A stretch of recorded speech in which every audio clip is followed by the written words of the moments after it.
Hello, everyone. Welcome to another exciting episode of GyanDhan podcast. Today, we have someone in our office who have been to abroad, worked in abroad, came back to India, and sent two of his daughter to study abroad. And during this journey, he figured out that there are so many loopholes and so much guidance that is needed. And that's where he started a business. He started a company to help students and others who want to move abroad. So let's welcome Harry. Hi, Harry. Good to have you here. So excited to have this conversation with you.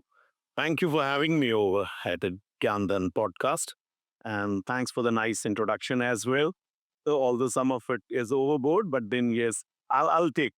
All right. Thank you. I think what you've told me before the shoot, it's totally deserving. Thanks a lot. So actually, my intent, given your exposure and experience in the industry, I actually want to focus on myth versus reality, right? Because I see a lot that is happening around. People are confused, or people believe anything that they hear. Correct. Unfortunately, because of those myths, people reach to countries and then maybe ruin their life as well.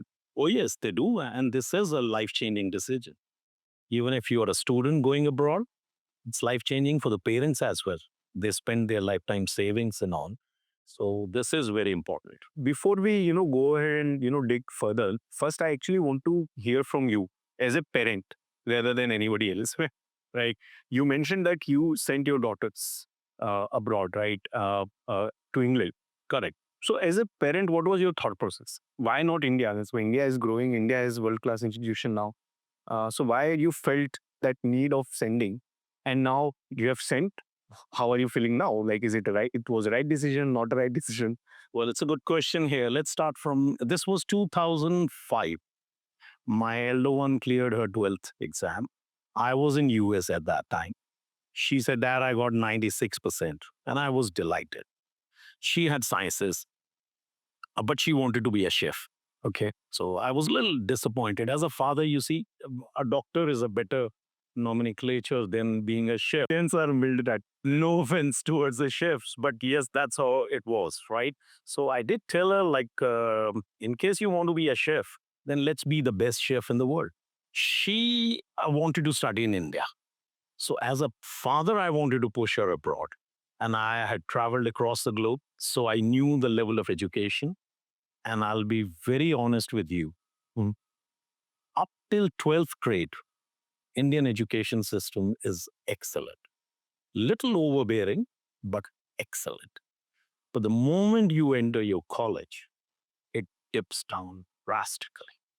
Except for those professional institutions, IITs and all. I've been told you are an IIT alumni. So, except for those professional medical colleges and IITs and all, the education level just dips. I don't know why. And I was scared. She was a smart kid, and I did not want her to study here. So, first choice was England, second choice was Switzerland, third choice was New Zealand. And this is 2005 year talk. 2005, I'm talking.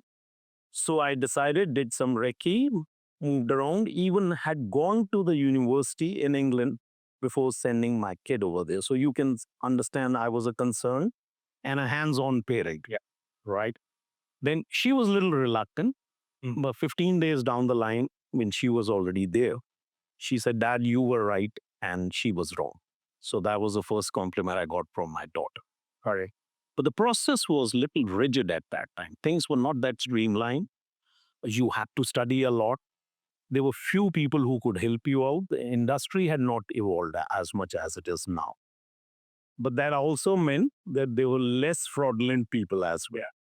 But I did it all myself. And we got the visas and everything done because I had traveled so much, I knew how the process works. Once she was there, the younger one naturally followed. Again, a bright student. So she just followed. They went to separate universities, but both of them had gone. Which universities were this? Wales University and Manchester University. So these were the two universities they had gone. Now, I'd like to add here, it is very difficult for a girl child and for the parents of the girl child to feel safe while the kid goes here Right. in Delhi. the transport system, the security system, and all, you always have that back of your mind about the safety of the student. And you'll be surprised. UK is few thousand miles away, but I never had that issue over there. So security of the girl child was paramount in my mind and the quality of the education. And that's the reason I sent both my kids abroad. And I think that's the best decision of my life so far. And what are they doing now? The elder one then went on to go to Canada. My younger brother lives there. She did her Masters of Accountancy. She did her MBA of Finance and Taxation. She's a CPA over there, like we have chartered accountants here. And she works with the top finance company over there. And recently got a call from Attorney General of Canada that they would like her to join Government of Canada in the Revenue Department. She's doing excellent. The younger one came back and she works for American Express Bank here in Gurgaon. So both of them is doing excellent, but I always push them to go further. All right. So that's how the whole journey started. So What makes this conversation different is, so to be very honest, I talk to a lot of people from the industry. And what I really like about this conversation is you have actually done what you are recommending others to do in a way. And that person, and you can understand that angle as a parent as well, that how it's not just a business for you, because you were mentioning earlier as well that your intent is not to make money out of it per se from the student, but to guide students in the right direction. yeah, I would like to add here something. So when both the daughters had gone and they settled well, so the cousins started coming to me. They reached out that if you could help them, their kids. The neighbors started coming over and I started helping them without charging a penny. This was more like a social service, more like a payback. My kids are doing good for themselves, so why not others' kids do that? One of my cousins once came up and he said that you're doing injustice to people. Okay. I said, how come I'm not even charging a penny? He said there's so much of fraud and hanky-panky going in this industry. How does everybody comes to know about you? Yet you do it the honest way. So he insisted that why don't I start this professionally? Now, as I mentioned, this was more like a passion, right? So I did not want it to make any money out. Yeah. But when I got into it, the technical way and the business way, I came to know that you don't charge anything from the students. Yeah. It's only the commission that the universities give you. So that deep inside gave me a feeling that, okay, even if I'm making money, but I'm not making it directly from the students. Yes. So that's when I actually formally entered this industry in 2015. So I actually want to understand, what do you mean by fraudulent activity that is going on in the market? Like, what happens? Like, I keep hearing these terms, but exactly what happens? Plenty of fraud activities. We'll talk only about the students right now. Or students, right? Now, number one, no fraudulent activity. We guarantee you an author letter. We'll get you an admission in so and so university because the student and parents have done their homework. And the parents want the best for their kids and the kid want best for themselves. So they come up with the top line universities. Now, I, being a consultant, know this university has a cutoff of, say, 80% in the 12th grade, with probably some specifications for the courses as well, the subjects as well. And as a consultant, I know if I tell this guy an honest opinion in the first meeting, I'm going to lose my business. So that's the first fraudulent practice. They lie at the first moment itself. Whereas looking at the career of the student and the money the parents would spend, hard-earned money, you should be as honest as possible. No is also an answer. Say, no, your kid is not eligible for this university, but we have other options. But when they're saying you're eligible, anyway, they will not be able to help. Forgive me for being direct, but you must be getting different commissions from different universities, right? So isn't it in your interest to send a student to a university, even a lower ranked university, which is giving you a higher commission? That's the third point. So the first two I mentioned, that's the third and the most absurd fraudulent practice prevalent. University A gives me more commission, but the career of the student is better in University B. I think I'll not sleep well if I suggest the other way around. But a lot of people do that. And that's another bad thing.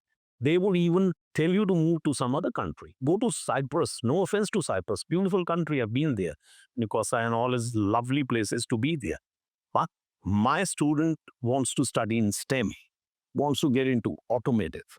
So Germany would be his first calling. US would be his second calling if the budgets provide and if the eligibilities are there.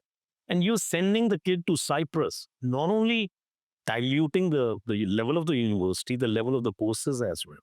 This might be a 2-year diploma, whereas the kid is ready to be an engineer and join BMW or Audi or any of those companies there are. So you're ruining somebody's career for what? No university will give you 3 times more. Just the 10-12% here and there. 10, 12 is a higher figure. So that's what I'm trying to say. The poorest that we make is 40,000 Indian rupees, which is okay if the kid is fine. Tomorrow, the same kid's parents would visit the student. So get them the visitor visa. Make some money from there rather than giving a wrong advice. Makes sense. Some of the top universities, Oxford and all these and the Ivy Leagues, they don't give you a penny. Right. Not even a penny. They say, we don't need you.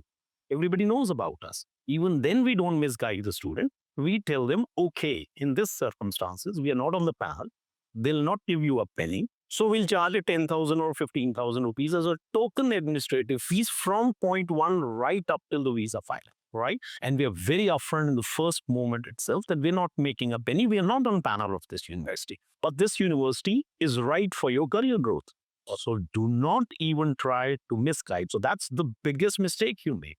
You see, a kid spends around 40, 50 lakhs, bare minimum, for an undergrad. If you're fleecing that kid for 50,000 rupees, but still guiding the kid the right way, right, you're still not doing a big disfavor, right? But getting him into a wrong university, a wrong country, you're spoiling the whole career graph. That's the huge. The next aspect that I actually wanted to discuss is because you've worked abroad, right? JP Morgan said, yeah, as you mentioned. And I know that things must have changed when you worked versus today, but still, in the way of working, how it is different there versus in India. Like, why should somebody go abroad from work perspective? How are these two different? We're culturally different, poles apart. Here, while answering, I know the answer. You asked a question and I know the answer. Yeah. But I'll still analyze, is this answer going to hurt you or not?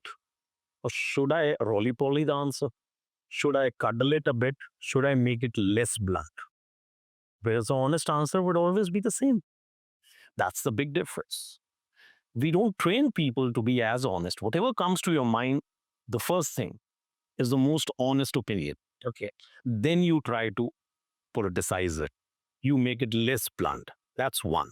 Second, the time structures. Right. You see, the first thing I was told when I joined in US was, if you're late, you're fired.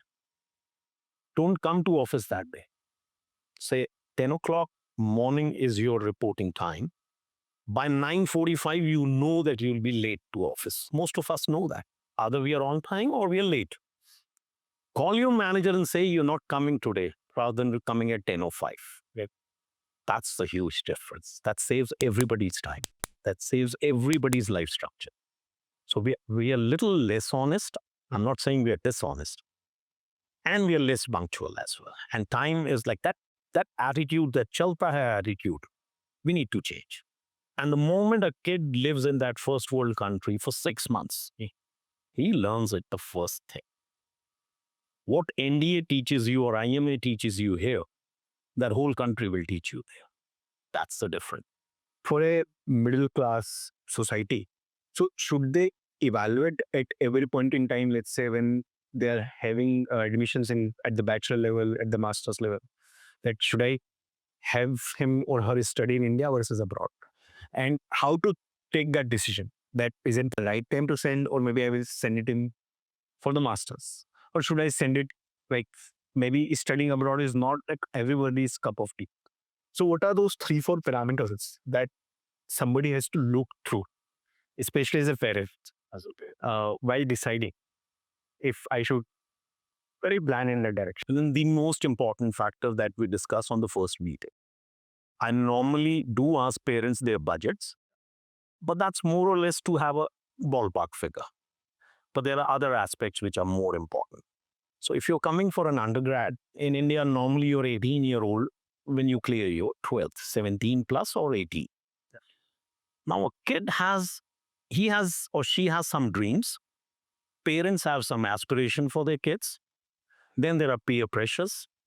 And then there is what you see on the social media. Social media has been a big mind changer. It's a game changer right now. So we sit down the kid and I tell the parents to get out of the room. And I have a 15 minutes chat with the kid. That's the first thing. What exactly does he want? There's a cliche where even if you go to any interview, they ask you, where do you see yourself 5 years down the line? There's a question, which is very relevant in this case. He or she is just 18-year-old, not even fully formulated. They have their opinions, which are strong sometimes, but that's okay, having an opinion. I ask them one question, where do you see when you're 25-year-old? I look back at it and we'll do a back of the envelope calculation. Yeah. That this is where you should start now. Yeah. Then I call the parents in. Then I ask them, what do you want their kids to be? Then I ask them, why do you want your kids to be this way? Is this your aspiration that you missed out? Or is it what you find? And is this industry relevant 10 years down the line? Now look at B.Tech in India. The colleges mushroomed as if it was a grassroots anywhere, right? And now a B.Tech pass out in India, 4 years of B.Tech, you can call yourself an engineer. The parents must have spent 6 to 8 lakh rupees here in India as well. And the start-off salary is 15,000 rupees. So is that a smart decision? They cannot even tell their parents back home that that's what I make, right? So this is what needs to be decided. And a wealthy person can send his or her kid anywhere. I'm not worried if I happen to meet somebody who's as rich as you, and you come up with your kid. I know you can handle and manage any which way. So then my questions will be a little less. They'll be less towards the finances. They'll be less towards the growth package. Maybe you just want a good study for your kid and want them to join the family business. So then Ivy Leagues and Oxfords and all, Stanfords and all, wherever the money is irrelevant. Right? It's a middle class where it's a hard-earned money. They want their kids to be better off than themselves. That's where the whole focus is. Also the career, the passion. That's where Three Idiot comes into picture. You see, not everything what was shown in Three Idiot makes sense in real life, but some of them do. So the passion of the kid, the budget of the parents, the future job wise, and will that country absorb you once you've studied for a long time? Usually people who are not educated themselves, right? Plenty are there, right? Who are doing good in life. In general, they are making money and living a comfortable life. But at times they are not as exposed as, let's say, you would be at the time that you were evaluating for your own daughters. Correct. At times they won't have that sort of thought process, the passion. So if I reduce it more objectively to some other point, let's say, for example, so one of my cousin sister was asking me, and so she did her BBA in India, from Pune. After that, she was doing 35K thousand basic job in finance. And she then one day told me that, okay, I'm preparing for MBA. I'm preparing for CAT. I had a very honest conversation with her that, okay, hey, what do you think you can score in CAT? Can you score 99% or 98% or 95% for that matter? Can you get into Tier 1 college? And she said, no, my maths, my foundation is not that strong that I can have 95%. Then I told her, see, if you go to a Tier 2 MBA college in India, still you have to spend 20 lakh rupees, 18 lakh rupees. And the starting job will not be 6 lakh per annum. Why don't you let me help you figuring out a college in abroad where the cost will be somewhat, let's say, in the similar range. Your exposure will be better, higher. It will be much difficult, but you might end up at a very good place. So that level of honest conversation with her, and eventually she decided that she don't want to go because she said that okay, I don't want to live away from my parents. That's fair enough. That's another perspective. Any such way of evaluation? Oh, yes. Yeah. So, like, you know the industry very well. GyanDhan has been like one of the pioneer and like doing very well. And even we take advantage of your platform so many times. So that's what my role is, what you did for your cousin. Okay. And that's why I'm in the industry, right? Had I been sitting at home, only the cousins would have approached me, right? Now we have like a walk-in wherein you'll be surprised. Although the market buzz is that the industry is probably not doing as good as it was in the previous years. But we sometimes miss out on our lunch breaks as well. So it's that kind of walk-in coming in. And I happen to be that cousin to everybody who works. And I talk in the language that they are comfortable with. We might be talking in English, but I know Hindi very well. I know Punjabi very well. I know Urdu very well. And as I've lived in US for a while, I can even talk in Spanish as well. So given the case, I could do that. So first thing first, I bring myself to the level of the parents. What do they want actually? And that parent, even if they were not very well educated themselves, they still had that thought and idea. That's why they are in my office. Yeah. Otherwise, why would they be? They must have talked to the friends, cousins, somebody who's already abroad, Right. and then evaluate it. So a little less education does not makes you illiterate, right?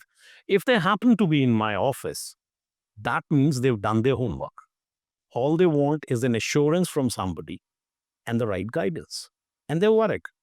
And they're worried because the money is involved, the career is involved. And they don't want, they can put that money and start a business for their kids. Like you mentioned, 20, 25 lakh rupees, you could get a good education. So the return on investment on a foreign first country education is pretty high. Is it the case even today? Yes. Yes, my daughter, I'll give you a personal example. My elder one, whatever I collectively spent on her post her 12th grade, I'm not talking before. So we assume 12th grade as a benchmark. Post her 12th grade, whatever collectively I spent on her, she makes more money than that every year now. So that's return on investment. 100% return every year. And that makes me very happy. It is. She went at time when things were booming, right? My question is today, when things are little. It seems that way. And the Great Britain pound, I had paid at 105 rupees. It dropped down to 90 rupees. So it was booming industry wise. But if you look at the parents' perspective, they look at the currency exchange rate as well. So it dropped down to 90 after she finished her studies. It was 105 when I was started sending money for both the kids, right? Now recently it has again gone up to 114. So these things have to be taken into account. But the parents need a good guidance. They need an assurance. And who can give them? Now, this is something for the parents and the kids. You must ask your consultant where all you be. Why are you not abroad and sitting in India? And where all your kids have studied? That's an excellent question, actually. I never thought. If there is a no to all these three answers, then that person is there only to make money from it. As simple as that. As a founder of Thapar Immigration, one question that I actually want to answer on is who should not go? Like which student should not go? I will take it the other way around. Why should you go abroad? Right? Every student, if it's a career opportunity, should go abroad. Okay. And you'll see most of them who don't is because of lack of money. That's why I'm so fond of GyanDhan. You're the one who provide that actual impetus. Right? We are the catalyst for the whole thing. Right? So everybody, if it's just for the fun sake, I've seen people who know their parents are loaded and it'll be a vacation for them. So I tell them just go on a vacation rather than joining a university and all. That seat might go to somebody more deserving, right? But then otherwise, everybody who has a career in mind, should go abroad. And that's not only for education, not only for more money thereafter, it's for the exposure. The exposure that traveling gives you, the new cultures give you. Nobody can beat that. Nobody can buy that. That's so very important. If possible, everybody should go abroad at least for 6 months, right? It may not fetch you a lot of money, may not fetch you a great job, It may not fetch you the immigration or the permanent residency of that country, but that exposure, believe me, is unbeatable. And I vouch for it. Like, I've traveled so much and I still feel like traveling. I've never given a time because you learn so much from the exposures abroad. Also, because as Thapar Immigration is in the business of helping with the visas as well, right? And direct visa, not the student. Let's say somebody who is not in that phase where they can go for education and now, but still they want to go abroad. Let's say somebody is of 35 years or 40 years of age.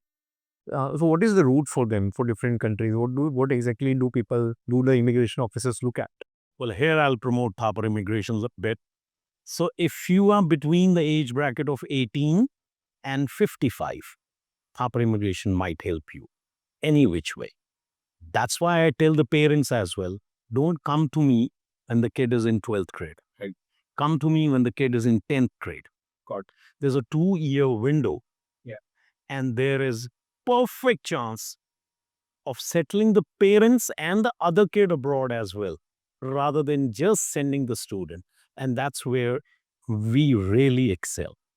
And I'm talking about Thapar Immigration here. Why I say that? Now, you're a businessman in Delhi, decently loaded, and you feel your first kid should go abroad, right? That kid goes abroad, does the undergraduation. Let's take an example. The kid goes to Canada. Yeah. Once you've done a 4-year of undergraduation, the kid gets a 3-year work permit. And during those 3 years, the chances are the kid will get permanent residency. Yeah.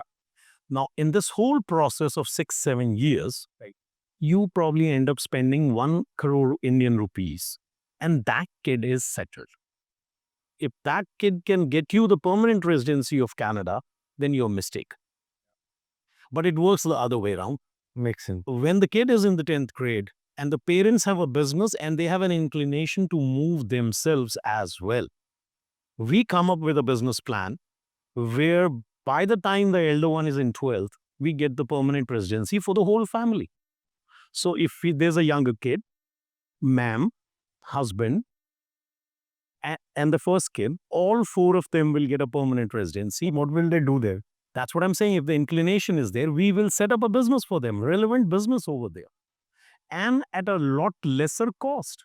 Eventually, if you do a maths, they will save 30 to 40 lakh rupees, and all 4 will be having a permanent residency of Canada, and they'll have a running business there. So that makes a lot more sense. But the thing is, normally parents come when the kid is either, if you started the 12th grade. So that's here. This is an important information here. If you have that inclination, and if you like that country where you're sending your kid abroad, come when the kid is in the 10th grade, and we'll help the whole family settle abroad. And that's my forte. We will not only get you the business running, we'll help you with the kids' further education over there. We'll get you your GPs, your bank accounts, your credit cards done, your even the nitty-gritty things, whatever is available over there, we have teams set up over there, and we'll help you with everything. So that's very important. That's very important for the parents to come a little earlier than when they actually come. Okay, I think I have asked all the questions I wanted to ask. Okay, all right. And I have so many things, but I think we are up for time. We're running out of time. But yeah, thanks a lot. I think it was very insightful, especially understanding that parent psych around, how you think for your own kids. And I really like that recommendation. Ask the consultant what's your kids are doing. Yeah. Have you sent them abroad or not? And once you've decided on 3 important things: the career growth, the country where the education has to happen, and will that country absorb you? If there is a yes to it, and you like your consultant, then as the Nike slogan says, just do it. There's no need to procrastinate thereafter. Just do it with the right people. I'll assume Thapar Immigration is one of them, but just do it. So if they have to get in touch with you, how do they get in touch with you? You can share our number. They can walk in. We share our social media, Official media in Delhi, in Nehru Place itself, and we are in the International Trade Tower. Got it. Prominently, office number 1 at the ground floor. So we are very prominently located. People can just drop in from 10 in the morning till 7:30 in the evening. We work 6 days.